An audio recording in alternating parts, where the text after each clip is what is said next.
Assalamualaikum warahmatullahi wabarakatuh. Bismillahirrahmanirrahim. Alhamdulillahilladzi arsala rasulahu rahmatan lil alamin wa anzala kitabahu hudan lil muttaqin. Allahumma shalli ala sayyidina Muhammadin wa ala alihi wa sahbihi wa sallim. Para bapak, para ibu, jamaah subuh yang dimuliakan Allah yang kami hormati, wabil khusus tokoh agama, tokoh masyarakat, segenap pengurus masjid. Alhamdulillah hari ini, pagi ini ringan langkah kuat niat sehingga kita dapat bersimpuh sujud di rumah Allah Subhanahu wa taala. Ada yang diawali dengan qiyamul lail, berlanjut dengan tilawah, dan sekarang kita berdarbul ilmi. Subhanallah. Seandainya saja kesemuanya itu dilakukan dengan niat-niat yang baik, akan memperberat timbangan amal kebaikan kita di hari kelak nanti. Amin ya rabbal alamin. Jamaah yang dimuliakan Allah, salawat sering salam kita sampaikan kepada baginda Nabi kita Muhammad sallallahu alaihi wasallam, keluarga, para sahabatnya, mudah-mudahan termasuk kita di dalamnya. Amin ya rabbal alamin. Jamaah yang dimuliakan Allah, kita sama maklum dan tahu bahwa setiap manusia yang dilahirkan ke bumi ini tidak ada yang dibawa kecuali darah yang membasahi badan. Betul Bu? Ada pakai anting? Lahir ada pakai anting? Begitu juga saat kita kembali, dunia ini kita tinggalkan, kepada Allah kita kembali, gak ada yang dibawa kecuali kain putih yang menjadi selimut di dalam tubuh kita. Dan itu cepat ataupun lambat, yang namanya malaikat maut pasti akan melamar kita, dinikahkan kita dengan kematian, lalu diceraikan kita dengan dunia kita cari sehari-hari. Jadi sekarang kalau banyak harta, jabatan tinggi, itu amanah, titipan dari Allah Subhanahu wa ta'ala. Harta yang berlimpah, kemudian pangkat jabatan yang tinggi, itu tidak membuat kita derajatnya tinggi di sisi Allah, dan juga bukan tanda menang kita atau sukses kita hidup di dunia ini, bukan. Karena kemuliaan, ketinggian derajat kita di sisi Allah dan tandanya menang hidup di dunia, Quran surat ke-9 ayat 20 Allah sudah jelaskan di situ.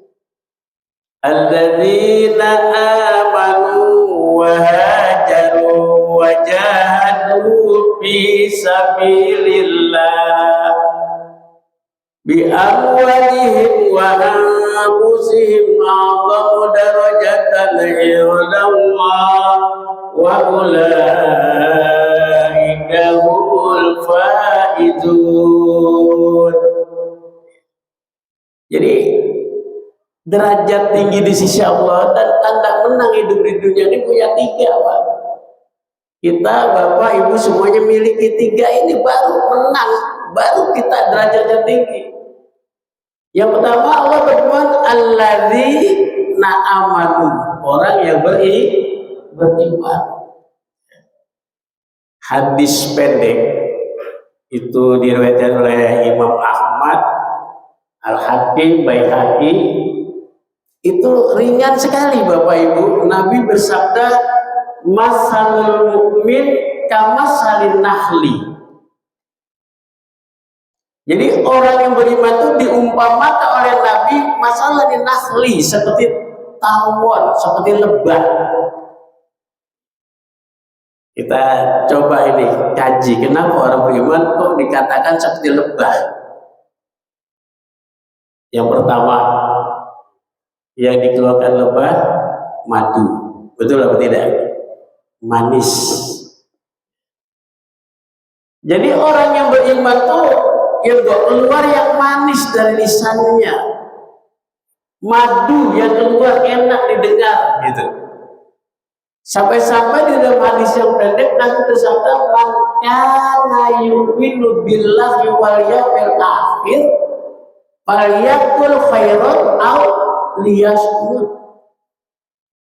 Jadi kalau kita beriman kepada Allah, beriman pada hari akhir, berkata yang benar, aw liyasmut, atau diam. Jadi Bapak Ibu jamaah yang dimuliakan Allah, diam itu lebih baik daripada bicara nyakitin orang. Jangan pendiam, tapi kalau ngomong, lebih pedas daripada cabai keriting. Ya, nggak enak didengar orang. Udah nggak bisa nolongin, ngomongnya pedas, ada yang begitu. Padahal Nabi pernah tanya Pak, dengan seorang sahabat pernah ditanya, nanya kepada Nabi, apa yang ditanya sahabat? Ya Rasul, inna kulana tatasumun nahar batakul lail. Saya punya teman, saya punya tetangga. Puasanya cakep, sholat malamnya bagus. Kita bangun nggak malam, Bu? Pak, bangun nggak? Bangun, nonton bola dunia. Ya. Kadang-kadang bangun juga kena beser, ya nggak? Kamar mandi. Nah, udah basah tubuh kita, tinggal ngambil air dulu, sholat sunnah, ada tahajud. Susah banget. Ini yang ditanya oleh sahabat Nabi, tahajudnya bagus, puasa sunnahnya bagus. Wahia sayyatul khuluq, tapi akhlaknya buruk. Puasa cakep, tahajud tiap malam, akhlaknya buruk. Sampai Nabi bilang, tanya, ya, emang kenapa akhlaknya buruk? Direndah bilisaniha. Ternyata kalau bicara sering nyakitin orang. Lalu bagaimana komen Nabi kepada orang yang tahajudnya cakep, puasa sunnahnya rajin, tapi mulutnya ember, sering nyakitin orang?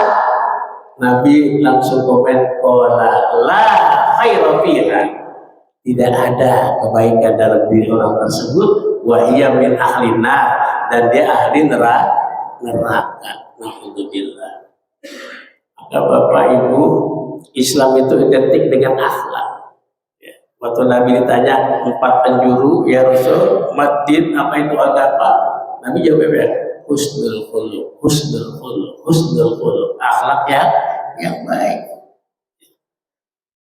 Apa artinya kita bicara banyak di mimbar, tapi di ruang rumah sendiri istrinya disakitin, atau sebaliknya suami dikecewain? Jadi pantas kalau Nabi mengatakan orang beriman itu kayak lebah, dikeluarkan madu. Hebatnya lebah yang kedua, yang dimakan satu, Pak. Apa yang dimakan? Sari pati bunga. Pernah lihat lebah makan lemper, makan tawon? Ya, yang dimakan satu, sari pati bunga. Makanya orang yang beriman itu, Quran surah kedua ayat 128 sudah mengingatkan Allah pada kita. Ya ayyuhan nas, kulu mimma fil ardi halalan thayyiban. Hai manusia, makan apa yang ada di bumi.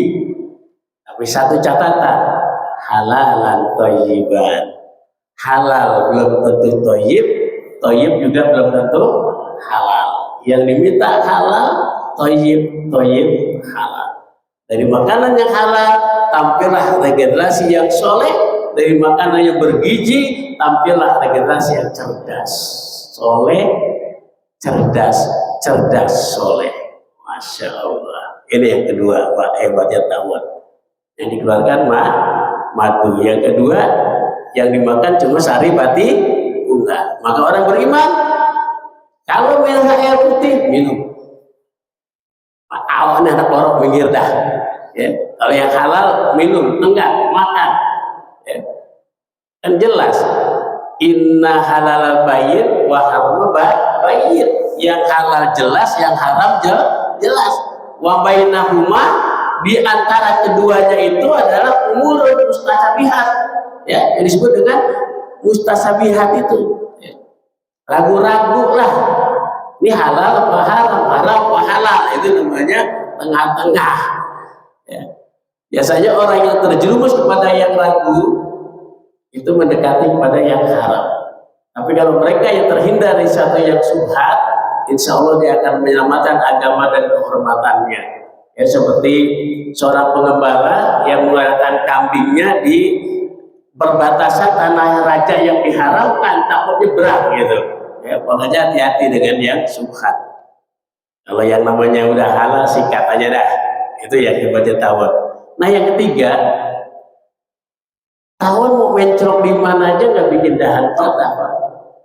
Ya, di pohon rambutan nggak patah dahannya, di pohon kecapi nggak dahan, paling nggak patah dahannya. Artinya kalau ngaku beriman, tinggal di mana saja, aktif di organisasi apa saja, majlis taklim yang mana saja, nggak pernah bikin keonaran. Ya, tenang. Makanya di dalam Quran surat 28 ayat 77 kan di sini katakan, wa ahsin kama ahsanallahu ilaik. Berbuat baiklah kepada manusia sebagaimana Allah sudah berbuat baik kepada kamu.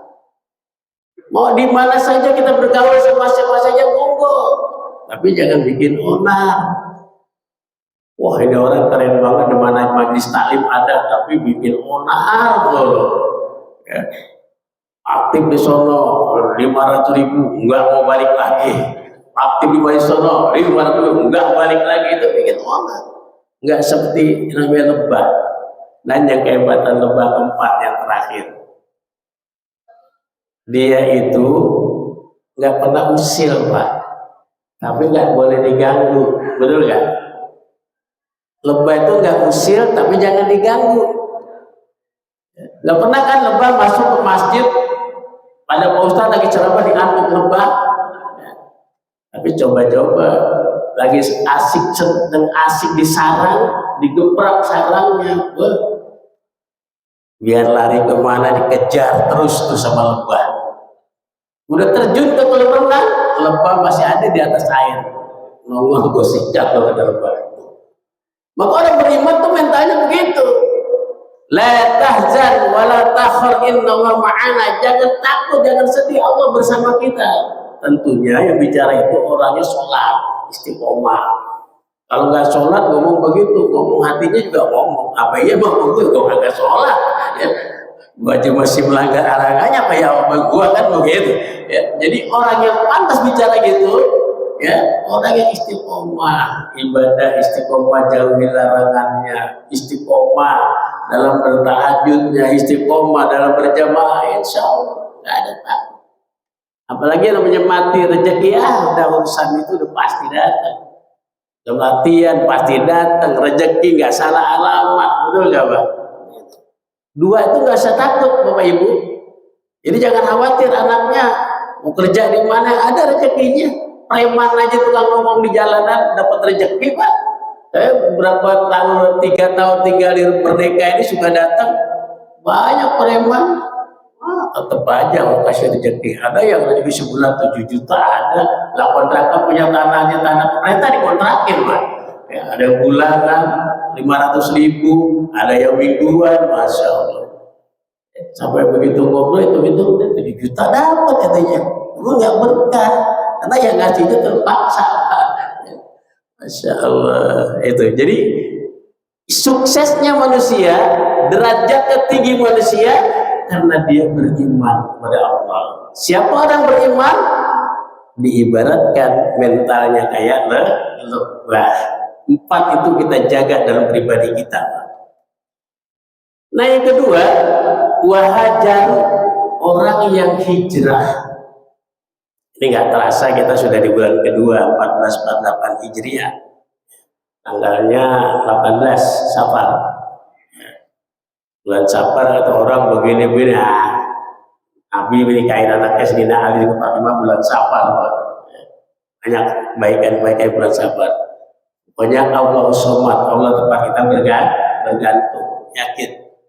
Apalagi Bapak sudah mendudukin salawat nariyah 4.444 selama 3 hari, jangan terus. Puasa ambil sunnah 3 hari, aman dah, ngapain juga enak. Ada masalah tenang aja, enak. Memang udah dari remaja nggak punya gaji, enak aja punya anak. Nggak kurus Pak, gemuk gini aja nambah, alhamdulillah, yakinin aja. Jadi Allah yang ngatur. Nabi pernah ditanya oleh seorang sahabat, ini riwayatnya Imam Tirmizi. Ya Rasul, man khairun nas? Siapa tuh manusia yang paling terbaik? Nabi nggak jawab tuh, yang kontrakannya ngebadeng.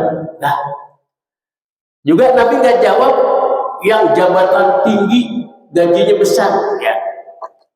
Tapi siapa yang paling terbaik? Ternyata jawaban Nabi, man tola umuruhu wa hasuna amaluhu. Orang yang paling terbaik yang umurnya panjang, wa hasuna amaluhu, dan amalan juga baik. Nggak terasa Pak, tahunnya memang tambah 1448 Hijriah, sebentar lagi 2027 Hijriah, tambah hitungan tahun. Tapi kan umur kita berkurang 1 tahun. Audit kita, pertanggungjawaban hidup kita makin dekat kepada Allah. Betul apa tidak Pak? Ya. Maka sebagus-bagusnya orang yang beriman kalau masuk tahun baru, ya, tadi dibaca itu ayatnya dalam sholat, wal tanzur nafsum ma qaddamat liqad. Introspeksi, evaluasi apa yang sudah kita kerjakan untuk hari esok. Nah kita ini bakal dilamar oleh malaikat maut Pak, dinikahin dengan yang namanya kematian, betul? Ya, diceraikan dengan dunia yang kita cari, yang kita kejar-kejar selama ini, pasti. Makanya orang tua bijak, Luqmanul Hakim, nah itu bukan seorang nabi, bukan, tapi namanya diagendakan Allah di dalam Al-Quran sehingga jadi sebuah nama surah, yaitu surah Luqman. Ya. Dia pernah nasihati anaknya apa? Ya bunayya, wahai anakku, inna nasalasa, ketahuilah bahwa di dalam diri manusia, abah, kamu, umi, semua manusia ada 3. Tuh Pak Bu, di dalam diri kita ada 3. Sepertiga yang pertama adalah sulusul lillah, milik Allah, dialah roh. Sepertiga yang kedua adalah sulusul linafsi, milik kita sendiri, amal baik ataupun amal buruk. Katakanlah dunia orang kagak sholat, Allah tetap Allah Pak. Bukan buat Allah, buat kita, betul atau tidak? Satu RW gak datang ke majelis taklim dalam pengajian bulanan atau pengajian tiap hari Ahad pagi di masjid, nggak rugiin DKM, nggak ngerugiin yang namanya pencapaian kajian-kajian, yang rugi kita. Karena amal baik, amal buruk semua ada CCTV-nya Allah, dalam catatan Allah, semua nggak lepas. Makanya cara kita baca dalam sholat, wa may ya'mal mithqala dzarratin khairan yarah wa may ya'mal mithqala dzarratin syarran yarah. Jadi jangan dua-duanya tin. Ini tin dua-duanya. Khairan masih tin juga udah idhar di situ. Yang keduanya masih tin juga udah ada ikhfa di situ. Betul atau tidak? Hati-hati dalam pembacaan itu. Jadi harus hafal, benar-benar hafal. Ya baca Anas harus benar. Bagaimana yang benar? Ya ikuti ilmu tajwidnya. Sebab tidak sedikit orang baca Al-Quran tapi dia diajak oleh Allah Subhanahu wa Ta'ala. Perhatikan, apalagi tidak imam apalan-apalan, waduh, penting banget itu. Jangan sampai keliru.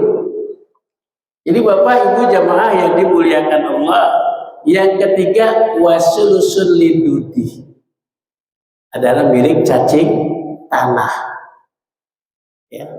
Makanya cepat ataupun lambat kita akan masuk ke dalam tanah, ditindik kita dengan papan atau bambu, ditindik lagi dengan tanah, diinjek-injek orang, toh akhirnya datang di situ mulai binatang-binatang tanah yang menggerogoti dari mulai kain putih, mulai kulit, rambut, tulang, jadi tanah lagi, Pak. Betul apa tidak? Ya, dari tanah asalnya kembali menjadi tanah. Calon bangkai. Kalau bahasa guru saya bilang mah kita ya simak kupang lah. Siang malam tunggu panggilan. Ya. Jadi calon mati, Pak, di atas lurah camat calon mati. Dan mangat matinya manusia itu nggak harus sakit, Pak. Yang namanya mati nggak bersalah. Apa syaratnya orang mati umurnya udah 70 tahun? Enggak juga. Apa syaratnya orang mati harus operasi, harus sakit? Enggak juga. Lalu bagaimana kematian orang? Izin Allah, kitaban wajalla, sudah ketetapan waktunya. Coba lihat Quran surat ketiga ayat 145. Itu jelas sekali. Allah berfirman, Pak, wa ma kana li nafsin an tamuta illa biidnillahi kitaban muajjalah. Setiap manusia tidak akan mati kecuali dengan izin Allah. Lagi duduk, kalau izin mati nggak, Pak? Saya 2 hari lalu dapat WA di grup, ada grup mubalik. Ya. Saya masuk, ada WA, ada orang lagi ceramah di depan pintu, ya, Ustaz Reza dapat juga tuh, lagi diri lagi ceramah, nggak ada tanda-tanda bicara orang sakit, pas banget lagi bicara kematian, lagi haus, jatuh meninggal, kubur. Di belakang rumah saya dari Jawa lagi datang bertamu ke rumah saudaranya silaturahim dari Jawa, baru 1 jam 2 jam meninggal, lagi ngobrol, kubur. Karena Ustadz Syahrul Shah, bukan Syahrul kan, bukan Ustadz Syahrul Shah yang agak sedikit humoris gitu, ya. Dia wafatnya tahu nggak, Pak? Dia bilang, anaknya namanya Fikri, teman saya bukan Fikri, nanti sholat Idul Fitri anterin papa jauh sholatnya, karena papa mau tahajud dulu.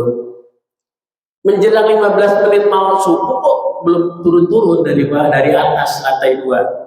Fikri bingung, katanya mau sholat subuhnya di jalan, naik ke atas. Fikri, apa yang terjadi, Pak?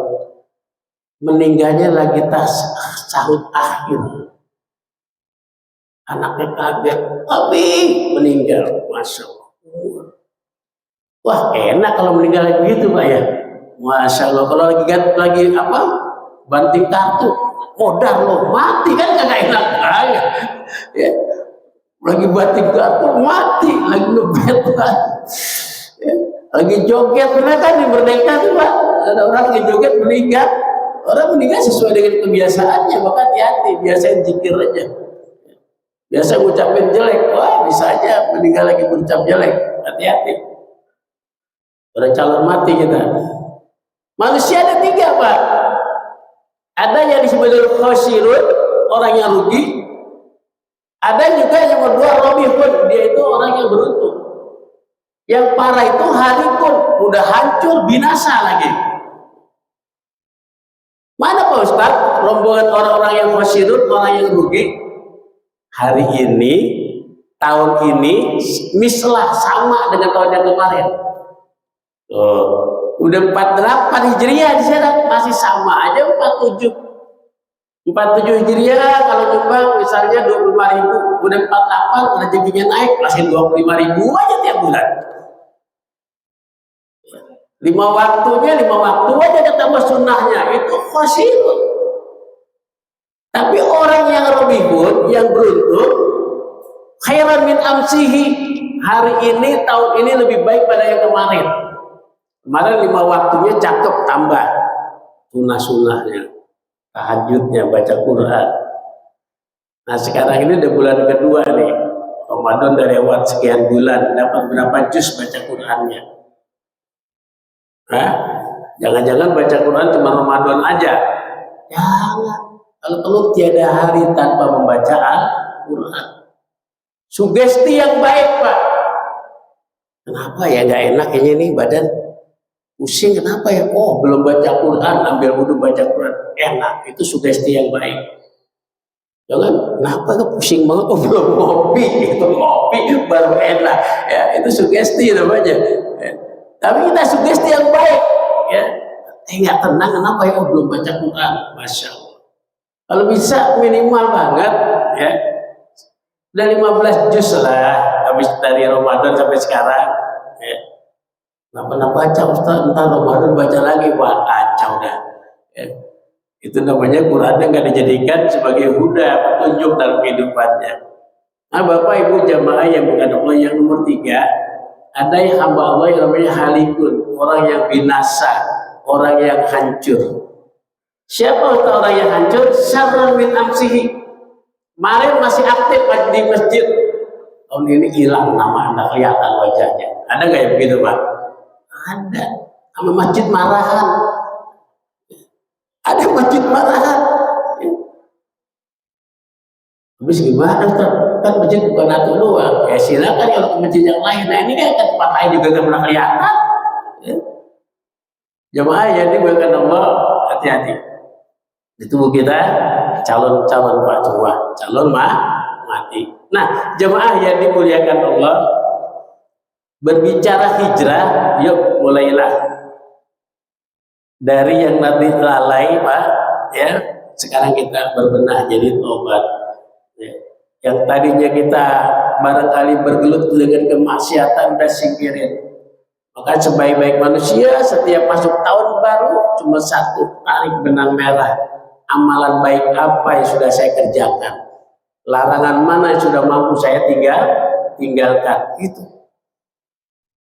Nah jemaah yang dimuliakan Allah, yang nomor 3, wajahadu fi sabilillah, orang yang berjuang di jalan Allah, bi amwalihim wa anfusihim, baik dengan harta atau dengan jiwa raganya. Yang punya duit tentunya ya dengan duitnya kita berjuang di jalan Allah, bantu pembangunan masjid, bantu anak-anak yatim duafa, pendidikannya dan lain sebagainya. Ya.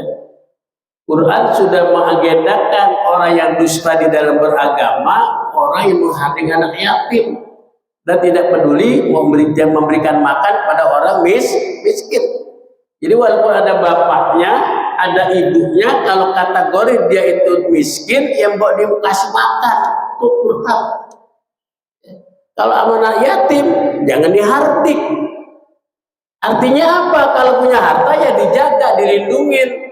Sebab anak yatim itu belum tentu miskin, betul nggak Pak? Makanya anak yatim nggak berhak menerima zakat. Nggak ada, lihat aja urutannya. Quran surah Taubah nggak ada ayat 60 tentang anak yatim, anak janda dapat zakat, nggak ada. Kenapa banyak ditulisin yatim? Karena emang identik kalau anak yatim itu hidupnya susah. Tapi nggak semua. Ada anak yatim bapaknya pejabat, warisannya satu anak 3 miliar, betul nggak Pak? Ada seorang janda eselon, udah eselon, suaminya juga pejabat. Artis juga banyak janda. Ayu Asari janda, masa berhak menerima zakat? Ya, disayangin iya kali. Ya, Masya Allah. Nah Bapak Ibu jamaah yang dimuliakan Allah, kalau kita lihat tentang urusan sedekah Pak, lihat aja Al-Baqarah 261 itu jelas sekali. Satu Allah balas oleh 7 tangkai. Dan 1 tangkai Allah bikin bijinya 100. Tapi berarti sekali kita sedekah 1000 dilipat gandakan tuh 700 kali 1000. Bayangkan. Tapi wallahu yudha'ifu liman yasha, kata Allah ujung ayatnya. Yang demikian dilipat gandakan itu tergantung maunya Allah. Enggak semua bisa makan, tergantung maunya Allah. Hatinya orang itu Allah tahu. Waktu dia sedekah itu betul-betul karena aku, atau karena pengen dipuji manusia dibilang hebat, atau pengen dibilang orang kaya, Allah yang tahu. Makanya sama-sama sedekahnya tapi beda hasilnya. Betul gak Pak? Tergantung. Ayatnya makanya ditutup kan, wallahu yudha'ifu liman yasha. Aku yang akan tahu melipat gandakan siapa orangnya. Makanya bismillah. Ayolah bismillah, banyak-banyak sedekah insya Allah. Bahkan kalau kita lihat Quran 63 ayat 10, salah satu kerugian hamba Allah tatkala meninggal karena dia nggak sedekah, Pak. Sampai di ayat ini dikatakan, Rabbi laula akhartani ila ajalin qarib. Ya Allah, kalau seandainya kau tunda saja kematianku ya Allah, fasaddaq wa akum minas sholihin. Aku akan sedekahkan hartaku dan aku akan menjadi orang-orang yang baik. Subhanallah. Jadi penyesalan orang tatkala wafat hanya karena enggak sedekah. Jadi Bapak Ibu, ini cerita saya ambil dari ceritanya almarhum Kiai Haji Jainuddin MZ. Emang salah satu idola saya tuh beliau, Pak. Kalau lagi rindu, kangen, saya setel kasetnya. Di antara cuplikan ceramah beliau tentang sedekah apa dibilang? Ada anak muda bertanya sama kakek sudah tua. Kata anak muda, "Kek, umurnya berapa tahun?" Jawab si kakek, "Baru 12 tahun." Kakek 12 tahun kan nggak ngambung. Kakek hartanya bagaimana? Harta saya baru 7 juta. Wah, kakek bukannya orang kaya. Itu yang kamu lihat. Anak kakek berapa? Atu. Bukannya 5, Kek. Itu yang kamu lihat. Kenapa saya katakan umur saya itu baru 12 tahun, padahal sekarang saya sudah 72? Yang saya ingat ibadah saya. Kenal Allah, dekat dengan masjid, yaitu selama 12 tahun saya beribadah. Itu umur saya. Kakek bilang hartanya 7 juta, padahal kan banyak kontrakannya. Yang saya ingat, itu yang saya baru sumbangkan di jalan Allah, itu harta saya. Yang sekarang saya punya di Tabana, itu belum tentunya saya bisa jadi kelayakan kemana-mana. Tapi kenapa kakek bilang anak kakek cuma 1, kan 5? Yang bisa membela saya, melindungi saya cuma 1. Yang 4 nggak kenal Allah, kena alkohol, narkoba dan lain sebagainya. Jadi 1. Ya. Jadi Bapak Ibu jamaah yang bukan Allah, ya lihat hartanya nih. Ya. Sejauh mana kita sumbangkan buat di jalan Allah. Jangan reper-reper, rokok-rokok, ada cepetan ngasih jigoan. Ya. Emang urusan sedekah saya juga bingung, Pak. Di tangan bisa punya mata ini. Cari tahu banget tuh mana aja yang 2000-an, mana 5.000 tahu, padahal ada ratusan ribu. Nggak kami tuh ratusan ribu, begitu keluar tahun lewat tuh benar tuh 5.000 tuh. Ya. Awas, nggak punya duit Ustaz dengan tenaga. Ya. Makanya salah satu ya, membuat masjid itu luar biasa pahalanya. Nabi satu hari nggak ngeliat orang yang suka ngambil sampah, daun apa di masjid, ditanya kemana dia. Udah wafat Rasul, ahli surga karena selalu bersihkan masjid. Subhanallah. Lillahi ta'ala, iya, dunianya pasti ngikut. Orang cari akhirat, dunia ngikut, Pak. Jadi kayak masjid nggak mungkin didiemin kan, makannya, hariannya, bulanannya, betul atau tidak, Pak? Ada. Kalau seandainya merebut masjid nggak diberikan perhatian, ya itu zalimlah kita, karena dia membantu ibadah. Bahkan kalau sholat Jumat tuh datang Pak, yuk kita bantuin lah, berarti lap-lap jendela kayak ya, apa karpet, kata kibas-kibas biar jangan sampai ada debu-debu, itu dengan tenaga. Di Semarang Pak, ini cerita nyata, ada tukang beca. Tukang beca berapa sih dapat duitnya Pak? Setiap habis narik beca ditaruh di celengan, dia niat mau pergi haji. Tapi hebatnya tukang beca ingat dan tahu, karena aktif di majelis taklim bahwa sodako nggak harus pakai duit aja, saya punya tenaga. Setiap hari Jumat siapa saja naik becanya nggak mau dibayar Pak, dia sedekah dengan tenaganya. Hebatnya. Suatu hari jatuh orang kaya, pengen banget ngerasain naik beca. Orang namanya turun mobil, naik mobil, ganti-gantian tuh mobil, pengen ngerasain gimana naik beca. Dilalanya itu ketemu dengan tukang beca yang tiap hari Jumat sedekah itu, karena kayaknya. Pas dia naik mau dibayar, maaf Tuhan, ini hari Jumat, saya nggak terima bayaran, saya sedekah dengan tenaga saya. Orang kaya masukin lagi duitnya, langsung jatuh hati. Ditanya sama supirnya, cari tuh di mana rumahnya, cari tukang beca tersebut. Sudah dijumpai Pak, diundang ke rumahnya, apa? Enggak tuh ada pengen kasih hadiah motor, ya juga. Enggak pengen kasih tambelan untuk rumahnya juga enggak. Ya dilalanya yang diniatin apa? Bapak saya hadiahkan naik haji. Subhanallah, tuh buat sodako. Ya. Bahkan penyakit juga bisa sembuh dengan sodako. Secara logika nggak nyambung, tapi secara akidah, secara agama yakin. Ya. Wah banyak orang sakit sembuh dari sodako. Ya. Tapi jangan jual rumah buat sodako. Kalau kagak sembuh rumahnya nggak punya. Ya. Kan ada kiai yang ngajarin gitu tuh. Ya. Karena kagak laku deh. Ya. Nah, salah, Allah suruh minta sebagian, betul atau tidak Pak? Sebagian hartanya, Allah nggak minta semua, Allah juga nggak minta separuh, sebagian. Ya. Kalau sebagian kan nggak bikin kita rugi, cuman kita kok susah banget, ntar aja deh kalau udah kaya, ya nggak bakal kaya-kaya. Nembak mulu urusan sodako, jangan.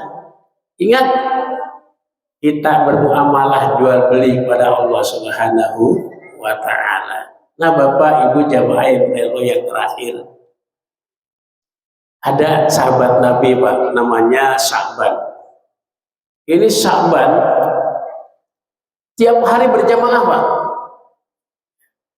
berjamaah tiap hari. Suatu hari subuh nggak dilihat sama Nabi. Nabi tanya dengan sahabat yang lain, kemana Sya'ban?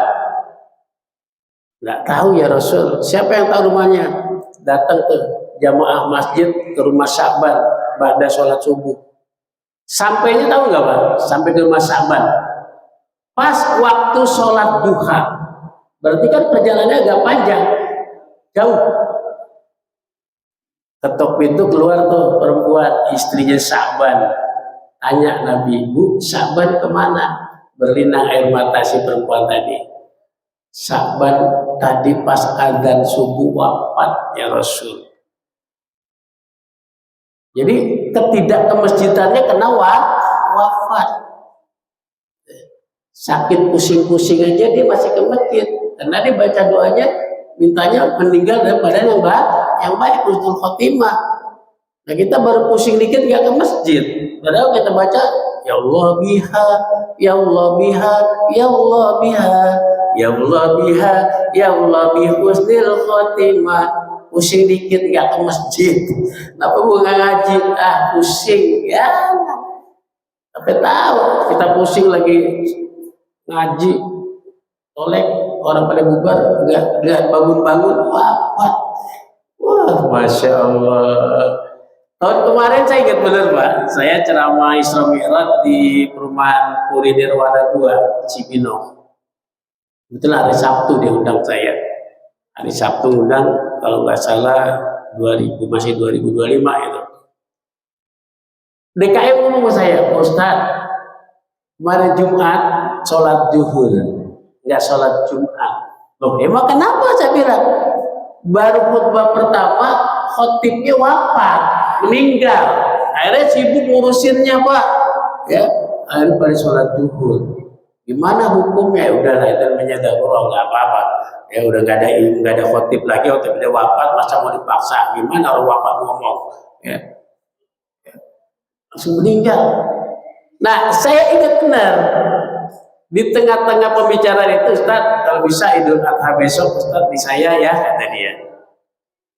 Ya, pokoknya kamu telepon atau kirim surat biar positif. Itu kalau nggak salah di bulan November lah itu, 2025.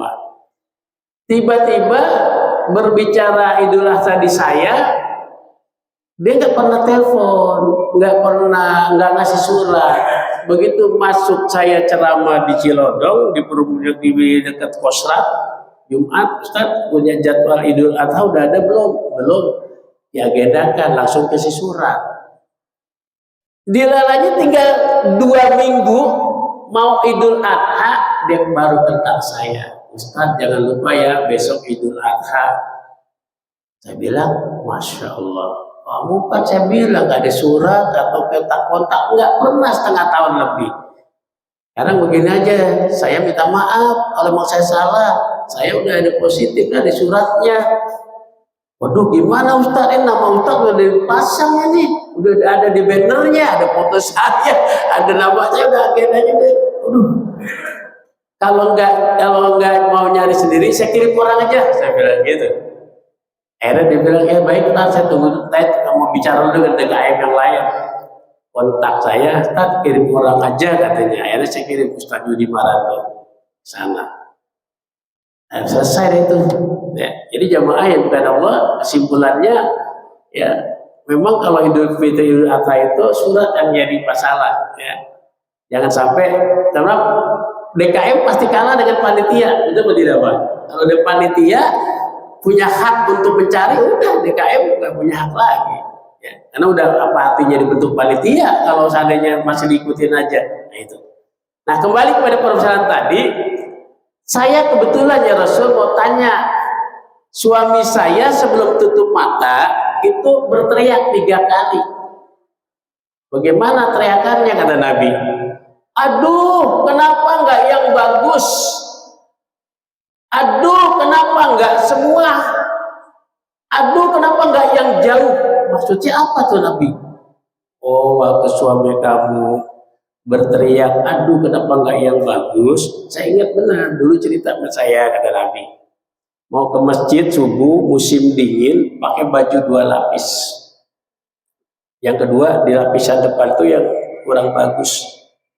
Di jalan ketemu orang menggigil kedinginan, dibuka itu baju dipakai orang yang menggigil kedinginan itu, diperlihatkan pahalanya oleh Allah sampai dia berteriak, aduh kenapa nggak yang bagus? Makanya Bapak Ibu kalau mau sedekah baju orang yang cakep, kalau perlu yang baru, udah tambelan 2 dikasih orang. Kata orang yang terima, udah gue juga biasa jelek, dikasih jelek lagi. Masya Allah. Lah dia bilang juga ya Rasul, aduh kenapa nggak semua? Waktu mau buka puasa ada 2 roti. Tiba-tiba waktu mau makan datang pengemis, 1 dikasih, 1 dimakan. Diperlihatkan pahalanya oleh Allah. Sampai berkata, aduh kenapa nggak semua? Waktu teriak aduh kenapa nggak yang jauh? Perjalanan berjamaah dari rumah ke masjid diperlihatkan Pak berteriak, aduh kenapa nggak yang jauh? Padahal sudah 1 jam perjalanannya. Nah kita berapa menit dari rumah kemari? Diteriak-teriakin kadang-kadang. Berjamaahnya susah. Nah Bapak Ibu jamaah yang dimuliakan Allah, yuk sama-sama kita berbenah di 1448 ini. Iman yang memang naik turun selalu kita perbarui bila ilaha illallah dengan kalimat la ilaha illallah. Makanya kalau subuh pasti jikirannya ditambah. Betul kan Pak? Ditambah di masjid di mana-mana ditambah. Habis Allahu Akbar pasti ada tambahan Abdul Dzikri fa'lam annahu la ilaha illallah. Ada 33 dan 100 munggu. Itu adalah memperbarui iman. Bahkan saya punya sahabat entah mana sekarang itu, dulu satu kampus, satu MUI. Bapak mungkin kenal Tony Ardi, ya, yang sempat di penjara waktu itu, angkatan Amir Biki juga. Nggak kelihatan sekarang kemana.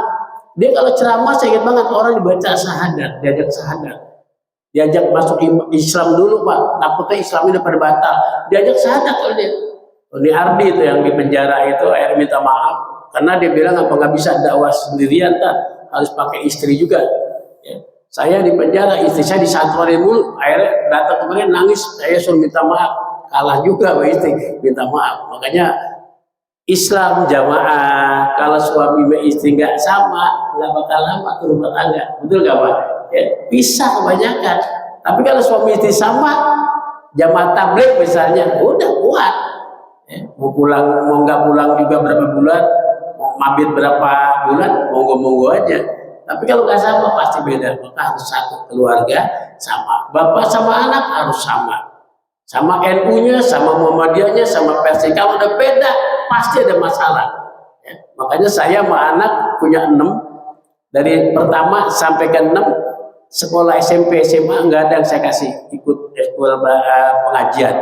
Ya, sekolah yang lain. Yang sebab saya tahu doktrinnya ini pasti beda dengan pak kita. SMP mau dari SMA yang doktrin kakak-kakak kelas. Yang dikit-dikit haram, dikit-dikit bid'ah, ya nggak usah ikut yang ituan, ikut yang lain aja. Makanya kalau sama enak, mantu sama enak, betul nggak Pak? Ya.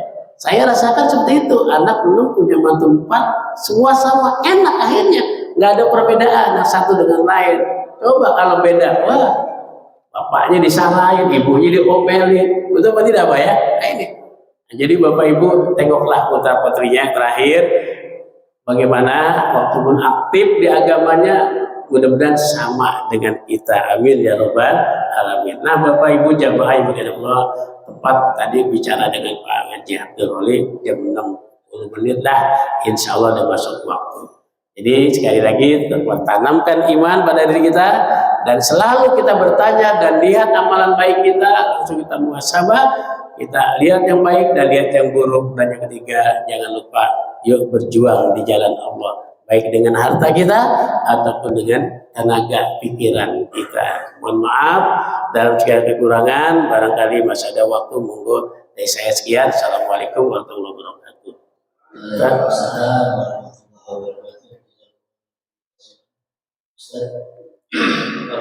Ilmu yang perlu kita sampaikan bermanfaat bagi kita. Amin. Doakan untuk kita panjang umur dan afiat. Amin. Ilmunya kita semoga harus. Amin ya Allah. Amin. Afdal wa hudu wa nabi nabi qabli. La ilaha illallah.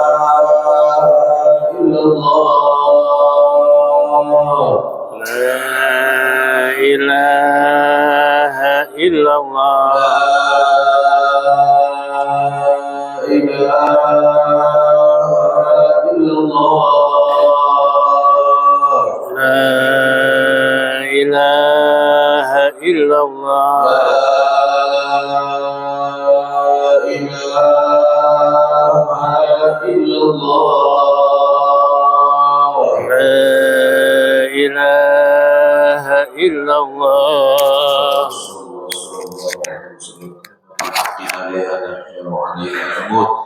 عليها نقبة إن شاء الله تعالى من الذين لا خوف عليهم ولا هم يحزنون بفضلك اللهم يا رب العالمين. الفاتحة.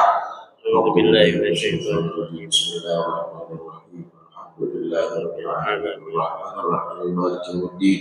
إياك نعبد وإياك نستعين اهدنا الصراط المستقيم صراط الذين أنعمت عليهم غير المغضوب عليهم ولا الضالين. ربنا تقبل منا انك انت السميع العليم وتب علينا انك انت التواب الرحيم. رب اغفر وارحم وانت خير الراحمين.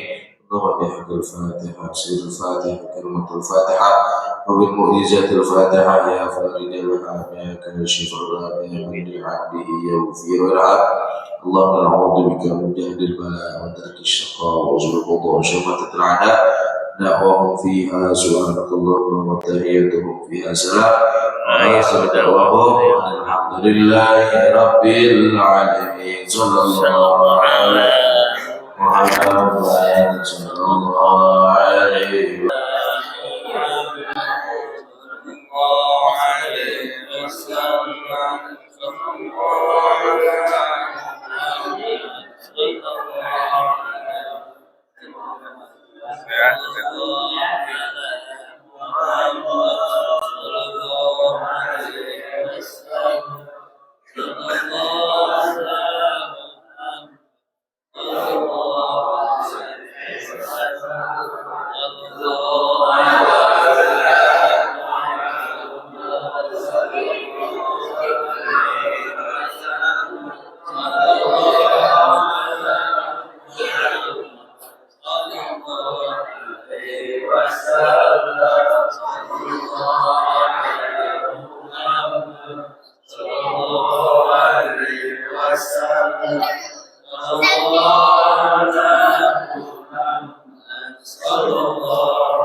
Sedikit, Pak. Coba.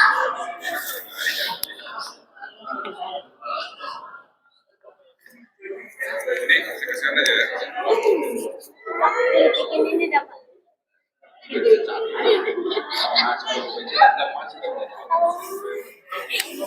Kiri, karena mau rel dia. Kali dia banyak baju, kalau emang ada baju, masih aja.